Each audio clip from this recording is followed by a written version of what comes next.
Hi, I'm Marty Nemko. Forgive me for taking off my glasses, but I needed to in order for me to read this on the screen here. Anyway, I was catching up on my Wall Street journals, and Tuesday there was the lead op-ed, which I think is worthy of your time. So it'll take me probably 5 minutes, so I'll read it to you. It's called Kamala Harris's McJob. Kamala Harris and this columnist, by the way, the columnist is William McGurn. Kamala Harris and this columnist have little in common, but we do share one thing. We both had summer jobs at McDonald's in college.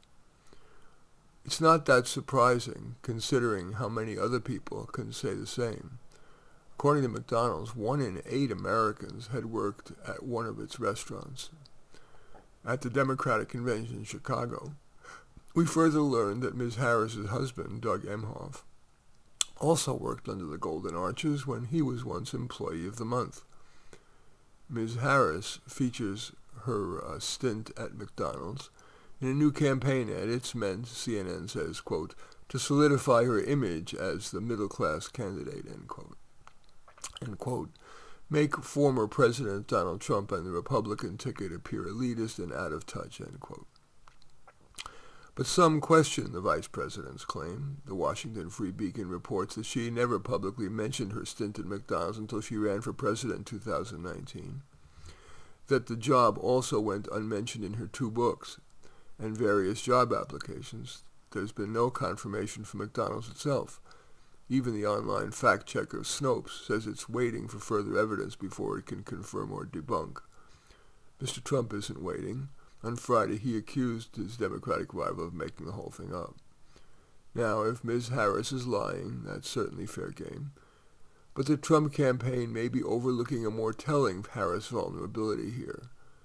That would be the glaring absence of successful businesses such as McDonald's from her so-called opportunity economy that the vice president says she envisions for America.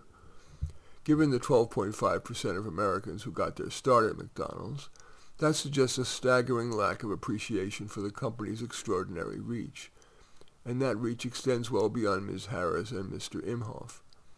One-time McDonald's burger flippers include Republican former House Speaker Paul Ryan, Amazon founder Jeff Bezos, George W. Bush, Chief of Staff Andrew Card, actress Sharon Stone, and Hamilton's creator and star Lin-Manuel Miranda. McDonald's rightly brags about the benefits it offers employees, such as a tuition assistance plan that can help them earn a high school diploma, finish college, or even learn English. Still, the most important contribution by McDonald's is the business itself.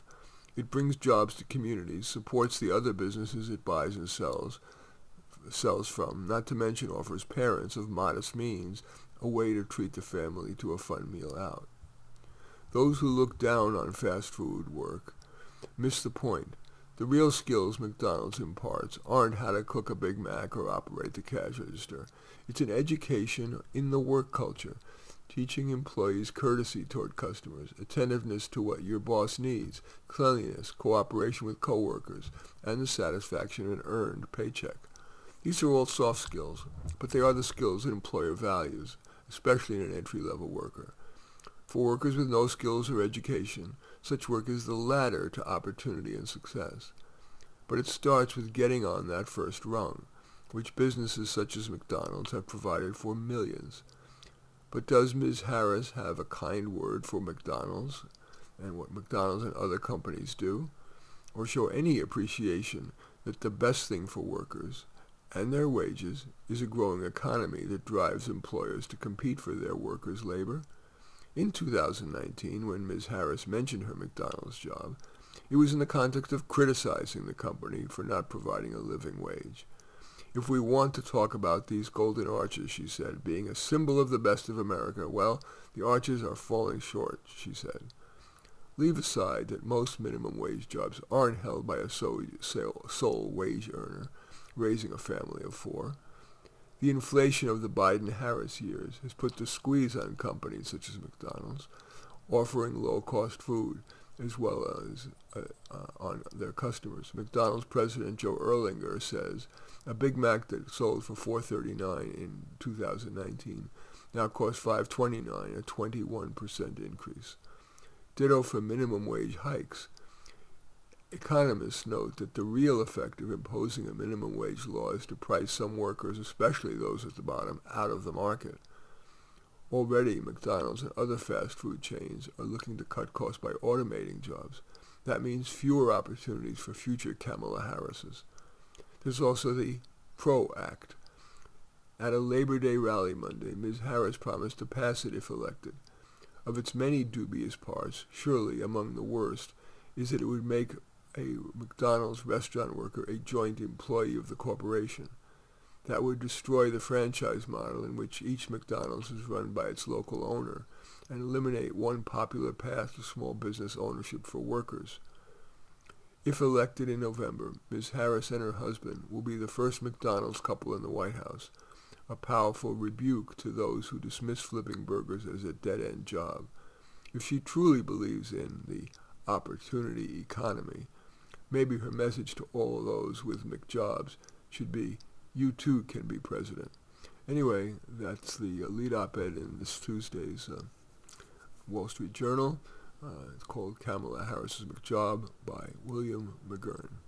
In any event, I do thank you for watching. I welcome your thumbs up, accept your thumbs down. I always look forward to your comments, and especially like it if you hit the share button below.